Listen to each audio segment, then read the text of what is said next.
Hello my dear friends, welcome to movie Hunter YouTube channel. So friends, আজকে আমি একটি Chinese movie নিয়ে আলোচনা করব, যেটি হচ্ছে ফিয়ারলেস বা নির্ভীক, যা 2006-তে মুক্তি পায়।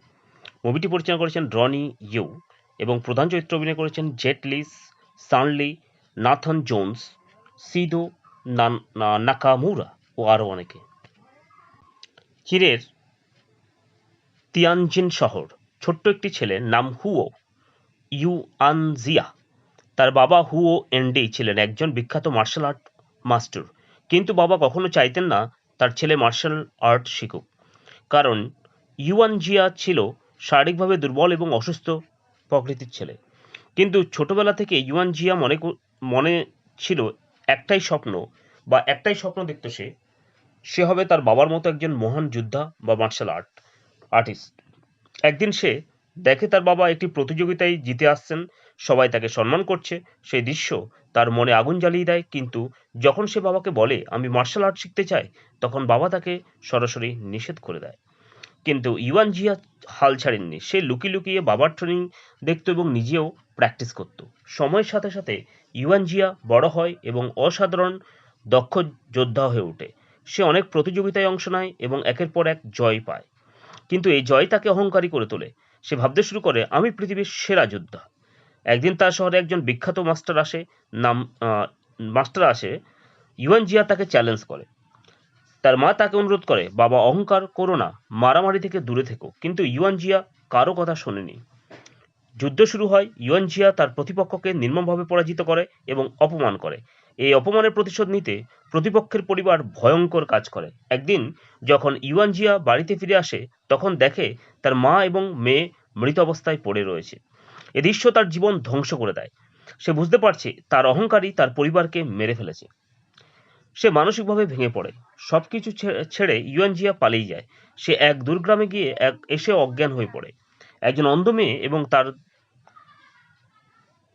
চাচি বা দাদি তাকে বাঁচায়।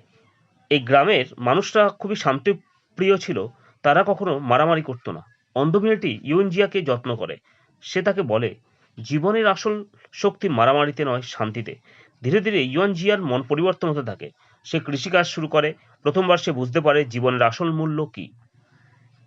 এই গ্রামে থাকার সময় সে বিনয়, ভালোবাসা ও শান্তি শেখে। সে আর আগের মতো অহংকারী নেই। সে বুঝতে পারে মার্শাল আর্ট মানে কাউকে হারানো নয়, নিজেকে জয় করা। কিছু বছর পর সে আবার তার শহরে ফিরে আসে। চীনে তখন বিদেশিরা এসে চীনা মার্শাল আর্টকে অপমান করছিল। তারা বলতো চীনা যোদ্ধারা দুর্বল। এটা ইউয়ানজিয়া সহ্য করতে পারেনি। সে সিদ্ধান্ত নেয় সে তার দেশের সম্মান রক্ষা করবে। সে একটি স্কুল খোলে। তার লক্ষ্য ছিল চীনেদের অর্থাৎ চীনা তরুণদের শক্তিশালী করা। বিদেশের যোদ্ধারা চ্যালেঞ্জ নেয়। একজন আমেরিকান শক্তিশালী ফাইটার আসে। সবাই ভয় পায়, কিন্তু ইয়ান জিয়া শান্তভাবে লড়াই করে। সে শুধু শক্তি দিয়ে নয়, বুদ্ধি দিয়ে জিতে যায়। তারপরে আসে একজন ব্রিটিশ যোদ্ধা, তারপরে একজন স্প্যানিশ ফাইটার। সবাইকে সে পরাজিত করে। চীনের মানুষ আবার তাদের সম্মান ফিরে পায়। জাপানি যোদ্ধা তানকা ইউয়ান জিয়ার সাথে যুদ্ধ করে। তারা একে অপরকে সম্মান করত, কিন্তু কিছু জাপানি নেতা ইউয়ান জিয়াকে ভয় পেতে শুরু করে। তারা পরিকল্পনা করে তাকে বিষ দিয়ে মারার চেষ্টা করে। একদিন ইউয়ান জিয়া অসুস্থ হয়ে পড়ে।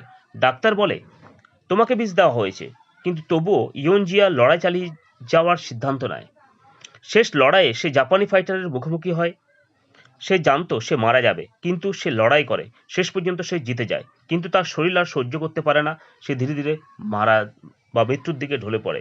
মৃত্যুর আগে সে বলে মার্শাল আর্টের আসল উদ্দেশ্য ঘৃণা নয়, শান্তি। তার মৃত্যু চীনকে একত্রিত করে। সে হয়ে ওঠে এক কিংবদন্তি। এই সিনেমাটি আমাদের শেখায় অহংকার মানুষকে ধ্বংস করে, ক্ষমা মানুষকে মহান করে। আসল জয় নিজের উপর জয়। শক্তি মানে শুধু মারামারি নয়। এই সিনেমাটি বাস্তব জীবনের কিংবদন্তি মার্শাল আর্ট মাস্টারকে নিয়ে রচিত হয়েছে। সো ফেয়ারলেস শুধু একটি সিনেমার নয়, এটি একজন মানুষের আত্মার পরিবর্তনের গল্প, যা আমাদেরকে অনেক কিছু শিখিয়ে দিয়ে যায়।